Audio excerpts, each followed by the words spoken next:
Assalamu alaikum and welcome back to another episode of Manifesting Muslimah. I'm your host, Zara Pedersen, and in today's episode, I am going to do the very best that I can to explain to you what the purpose of the law of attraction from an Islamic perspective actually is.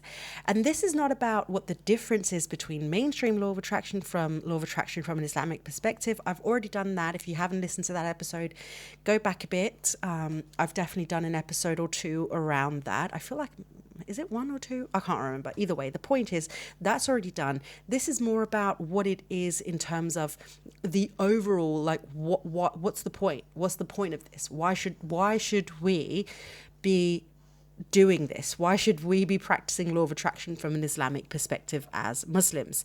That is the question that I will be trying to answer today, in case you've been sitting and wondering, like, is this the right thing for me? Like, if law of attraction from an Islamic perspective is only about attracting physical things, then maybe I don't know, or maybe that doesn't sound like something that I should be pursuing, whatever.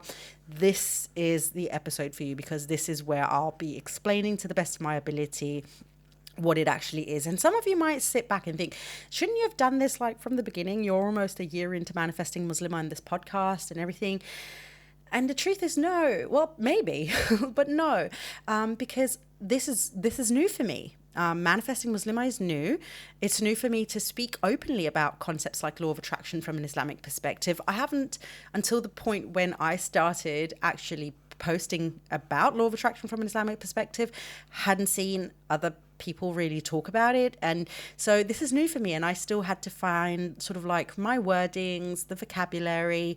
I had to really think about certain things for a while as well. And it's very important for me, and I hope you understand and appreciate this, that I'm not going to speak about something that I don't feel certain about, or if I'm speaking on something that I don't feel certain about, then at the very least I will tell you, do your own research, I will try to the best of my ability not to just talk for the sake of talking, which is very rich when you're considering that I have a podcast where I like literally upload 2 episodes every week. But I'd like to think that there's purpose with that. I'd like to think that they're helpful to you, but okay, either way.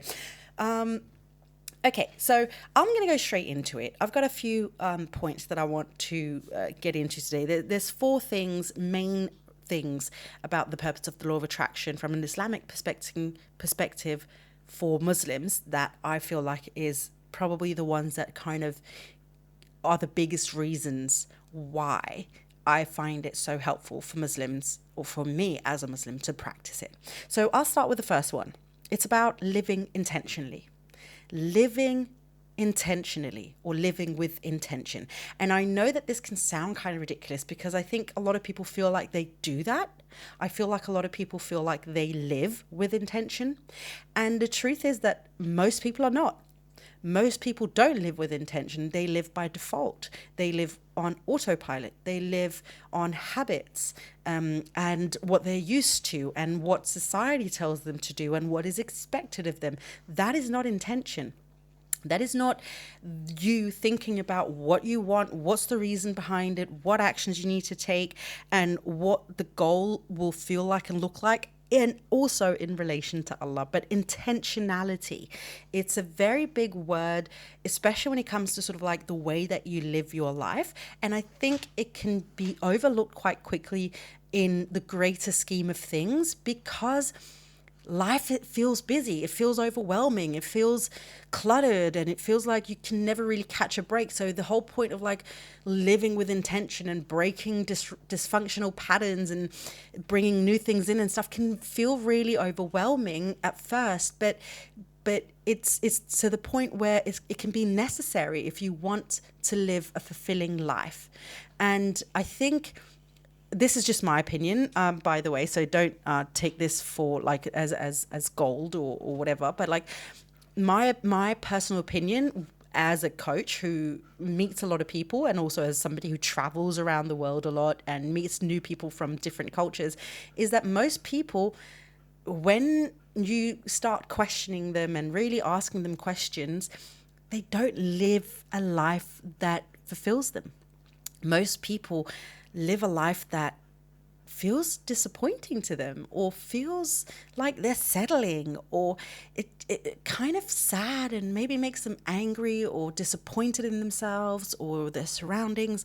But most people actually, from my experience, again, this is just my experience, are not happy with their lives. They're just not. And that is because they're not living with intention. They're living by the autopilot that has been set for them, the settings that was given to them from childhood or young adulthood, and that's it. And then they just kind of, they don't question it, they just go by it. And then at some point it becomes, well, this is just what's expected of me, this is what this person's expecting of me, this is what my boss expects of me, this is what my wife, my friends, my mum, whatever expects of me.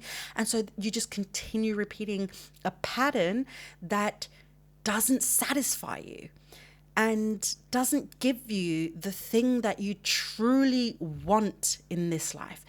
And for some people, it's bearable. So for some people, it's okay. Like, it's not bad. It's just that, if somebody had a gun to your head and said, you have to live your life by your dreams, they wouldn't start crying. They'd be like, oh, thank you. Finally, I have an excuse to actually go and do it. But from my personal experience, most people just don't do it. The living with intention is it feels like a luxury almost to a lot of people. And again, that is because it comes back to this whole idea of life being sort of like, no, but I can't just do what I want to do because I have responsibilities and society expectations, familial expectation, employment expectation, financial expectations, or this is just what we do in my culture, this is what we do in my religion, this is what we do in I don't know, this country or whatever. And so we hold ourselves back from living the life that makes sense for us and would bring us that happiness that we so crave and desire.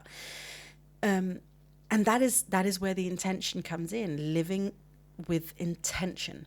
And the law of attraction from an Islamic perspective, and the law of attraction in general, this is not just from an Islamic perspective, but also just the mainstream law of attraction, that is what that promotes. Live your life with intention. Be aware of where you're placing yourself, how you're thinking about your placement, the world, the thing that you want. Start taking the actions and see it happen. These are all intentional things that you can control and can use to mold the reality that you're in. Right. And of course, from an Islamic perspective, it is, asking Allah to change the reality that you're in. Because, of course, as we all know, we're not creators, but we have free will. And this is where we can mold our destinies, our qadars, depending on the choices that we make. And so to make a choice is also to set an intention.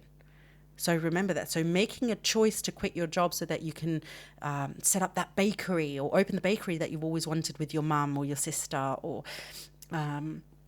go traveling so you can work with homeless dogs in India or something, like, that's a choice, and it's an intention. There's an intention behind it. Why is that? What is it that you want from this? There's an intention behind it, and that's the drive, that's the motivation, right?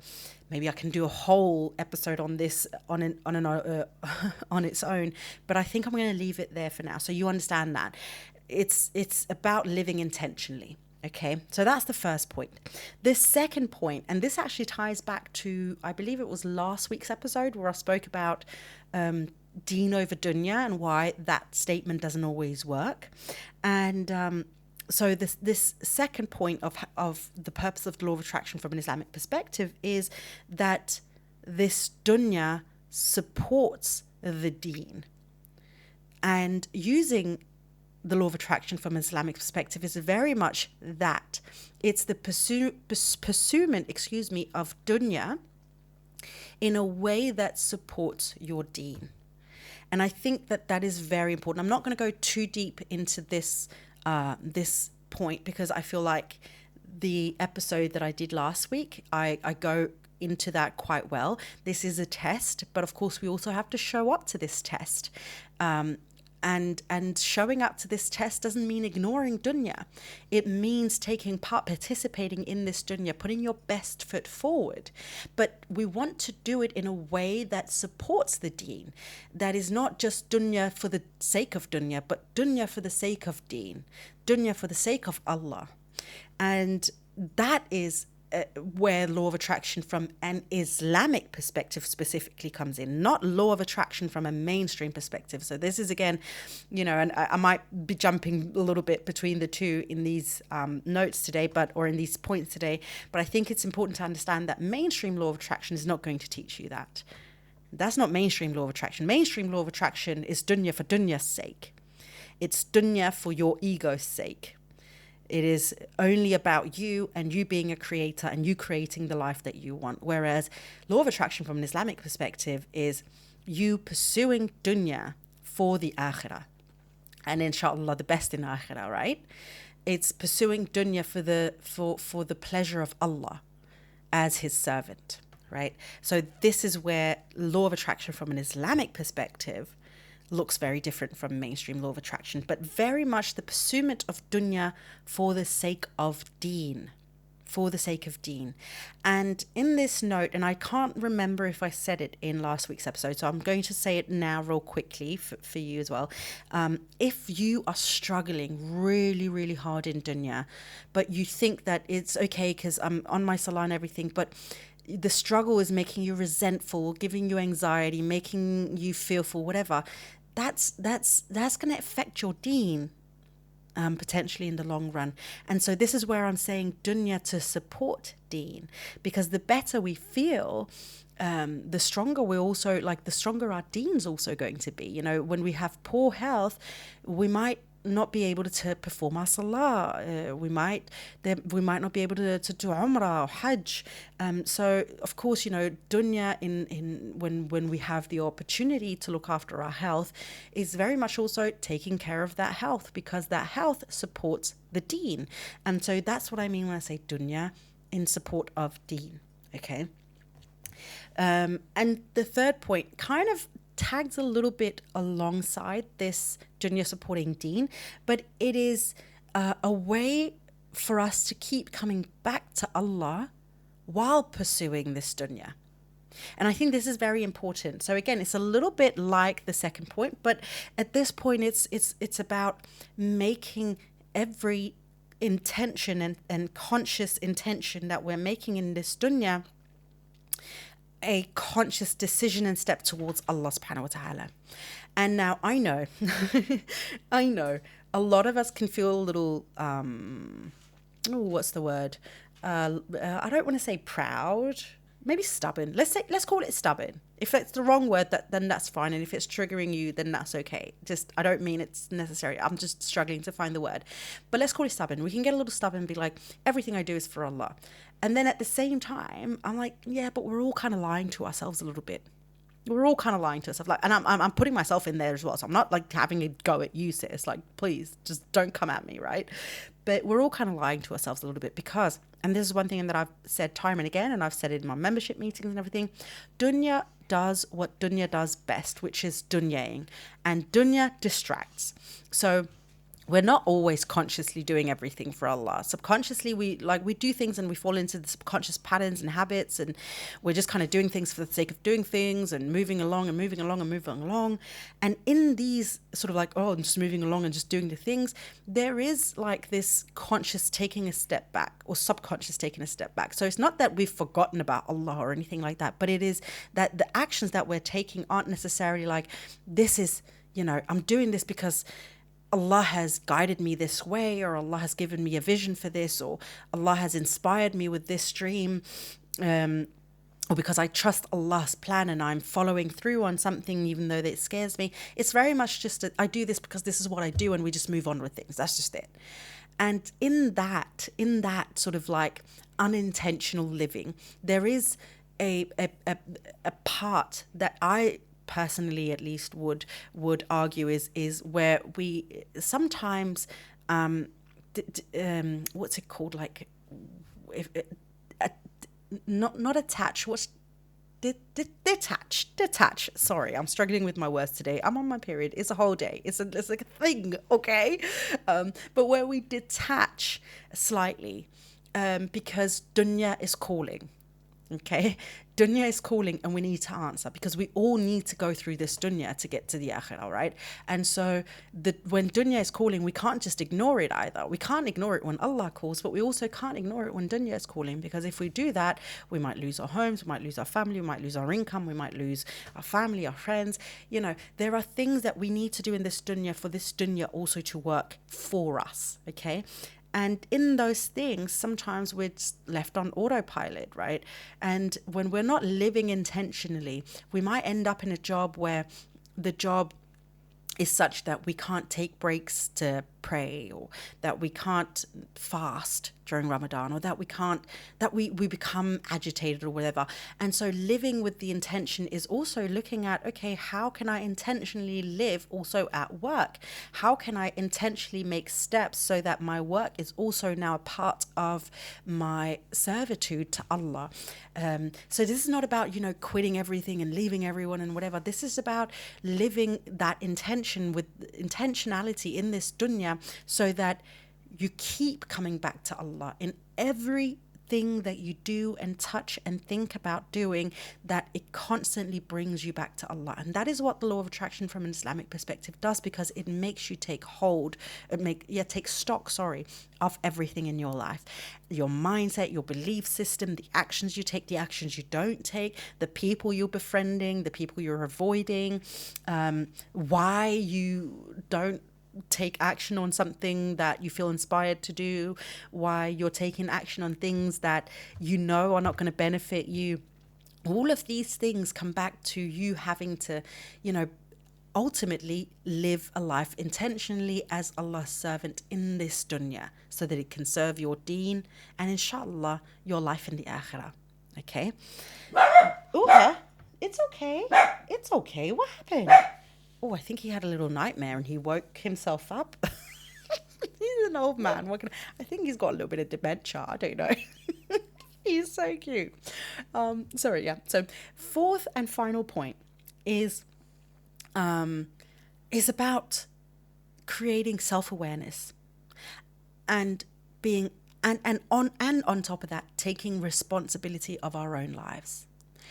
And I know that sounds ridiculous almost to even say, you're grown women. Of course, you're self-aware and you take responsibility for yourself. But this is not just about, like right here, right now. It's overall. It's thinking about the day of judgment even, it's creating so much self-awareness. Let's take it one at a time. Let's talk about the self-awareness first. Maybe this should have been point 4 and 5, but we're putting it together in one. Let's talk about the self-awareness first. In the Quran, Allah subhanahu wa ta'ala says, and do they not reflect upon themselves? So Allah is asking for us to look inwards, to reflect on ourselves, to have the self-awareness, to understand ourselves and our actions and why they're there, okay? And so this self-awareness is not just about, I feel thick today, or I feel thin today, or this is not about that. The self-awareness is about why does it matter to me if I feel thick?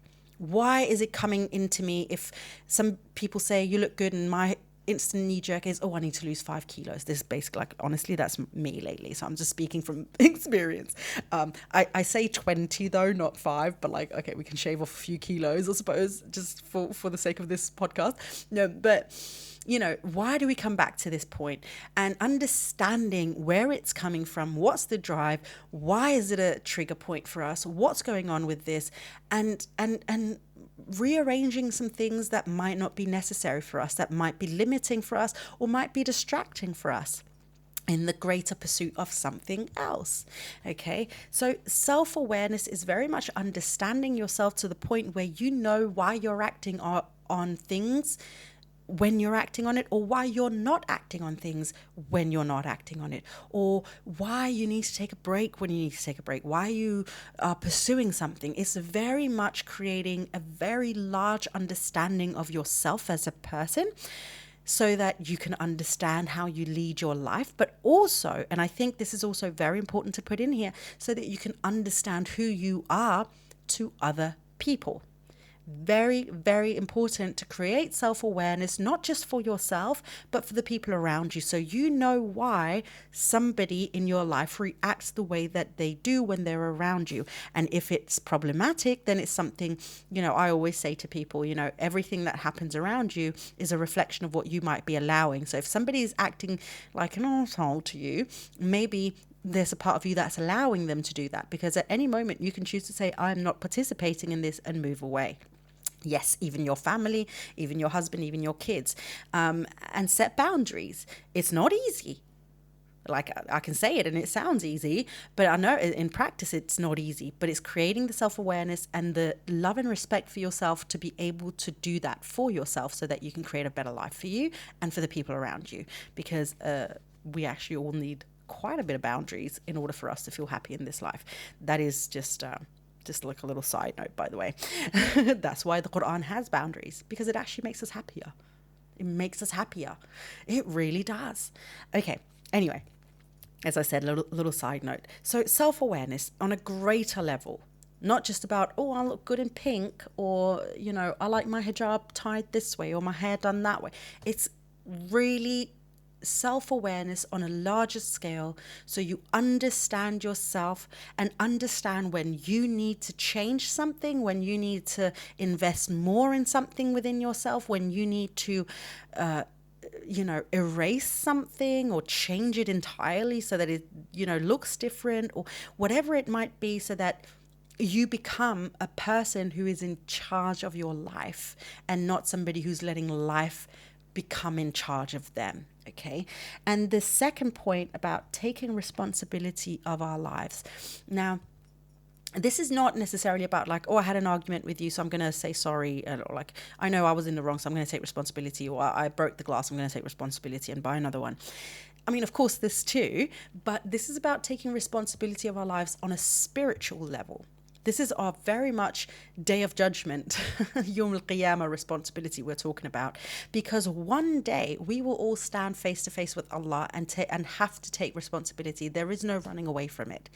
And there's very much this, how do I put it into words? This almost willingness to ignore the fact that most of us, as I said at the beginning, kind of live on autopilot, but we also have to stand accountable for that autopilot. While we can say like, I'm just living, like life is just lifing and dunya is dunyaing. And yeah, of course, but you still have to take responsibility for that. Allah will still ask you about those things. It's, the responsibilities for all of it combined. It's not just the moment that we are aware that the questions will be that will stand responsible for. It's all of it. So it's taking responsibility of our lives on that really grander, more spiritual level, where we say, I live intentionally and consciously in this dunya, knowing what my drive, my motivation is for pursuing this line of work, for pursuing this person, for pursuing this house, this physical thing, this weight loss, this weight gain, this thing, this, that, this, the other, the traveling, whatever it might be.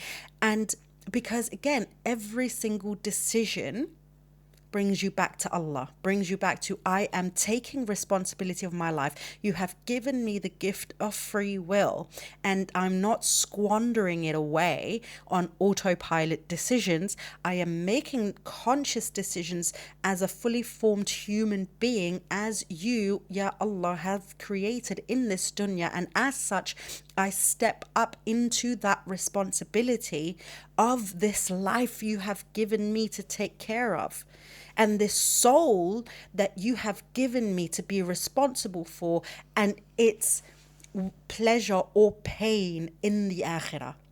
And so it's a leveling up of that responsibility. It is not just a responsibility to taking responsibility for paying your bills and looking after your kids, or saying you're sorry if you start an argument with somebody. it is very much a very elevated responsibility of I am responsible for my entire life. And and this is the hard one. This is the hard one to swallow, and I know this. Even when people wrong me, I take responsibility of my life even when people wrong me. So even if I am put in a position where I was not in charge of what happened, I allowed myself to be placed in this position. I might not have seen what was about to unfold, but as it unfolded, I had decisions to make, choices to make. And this is not to, in any way to say you're responsible for any of that, but taking responsibility of your life to remove yourself, taking responsibility of yourself and your life by understanding why you're staying in the situation if you're choosing to stay, or removing yourself if you choose to remove yourself, or fighting that thing, whatever it might be, if you're choosing to fight it. But very much, and that is very difficult. And again, these are big concepts, by the way. Like, none of these things are like, oh, I'm just going to journal on it one time and then it'll be fine. This is not like New Year's resolution kind of stuff. This is lifestyle. This is, you got to work on this every single day for it to, be a thing for you. And inshallah, I mean, that's what we're all doing, right? But that's us as Muslims. And I very much assume that if you're here, if you're listening to my podcast, then that's very much because these are things that you also aspire to do. And I say also aspire to do because I'm also only aspiring to do these things. I am not there. I am not there. I am fighting every single day of my life, fighting for the mercy, for Allah's mercy on my soul. But I understand that in order for me to do that, I need to take responsibility of my own life and this soul that Allah has given me, that is basically me. Have that self-awareness. Make sure that this dunya is not just wasted by living on autopilot, but because I am taking chances intentionally, with awareness, with self-awareness, and by constantly looking back to Allah, making sure that every decision I'm making is bringing me back or closer to Allah every single time. And that this dunya that I'm currently living is supporting my deen. That is what it's about. That is what it's about. I am not there yet. This is, I've told the members in my membership group, which again, if you haven't checked it out, you should 100%. Oh my goodness, the meetings. We're actually going to start a book club for the members in the meeting. So if you're also looking for a book club, girl, maybe you should join my membership. Just saying. Either way, what I said to them was, I think it was last meeting, I said to them, my goal in life is that regardless of what comes my way, be it perceived good or bad, that I have so much faith in Allah, so much trust in Allah, that everything is an immediate alhamdulillah. I don't care what happens, alhamdulillah. I'm not there. But that is my goal in life. So clearly I'm not there yet. When something happens that annoys me, I'm not saying alhamdulillah. I'm cursing like a sailor because I'm not perfect. but the whole point that I'm trying to say is that this whole thing, I would assume, as you're here, is your goal as well. You want to live a life that's intentional and beautiful and beneficial, not beneficiary, that's a person, beneficial to you as a Muslim, as a Muslim who aspires for more than just this dunya. And that's what I think the law of attraction from an Islamic perspective can really help you with. So either way, that's what I wanted to share with you today. I hope there was something in this episode that was helpful to you, that you could take away from this. As usual, I would love to hear your thoughts. I absolutely love getting your messages, especially over on Instagram, because I can send you voice notes back. So do hit me up if you've got any comments and suggestions or anything like that at Manifesting Muslim. It's called Manifesting Muslim, absolutely everywhere. And inshallah, I will see you guys soon. And hopefully also at some point in person. I would just love that. Oh my gosh, I'm just dreaming about that these days. Inshallah, that is because Allah is inspiring me to try and set something up. And maybe soon I will. Either way, I'm just blabbering on now because I love you. All right, my darlings, I will love you and leave you. But before I see you on the next episode, please don't forget to live in love.